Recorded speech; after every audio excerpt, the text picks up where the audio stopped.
Kada svjetsko prvenstvo krene, sve se u Hrvatskoj naglavačke preokrene. Šefe, ne mogu danas doći, užasno me grlo boli. Zdravi postanu bolesni, a bolesni postanu zdravi.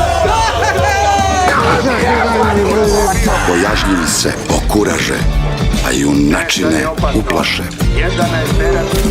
Grubijani nabace šminku, a šminkeri majicu s placa.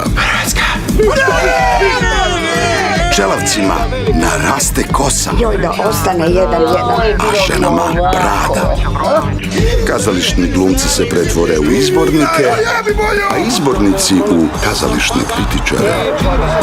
Filozofi Čemu komplikacija? Trebaju samo pobijediti. krenu pojednostavljivat, a građevinci Sad nam je biti ili ne biti. filozofirat.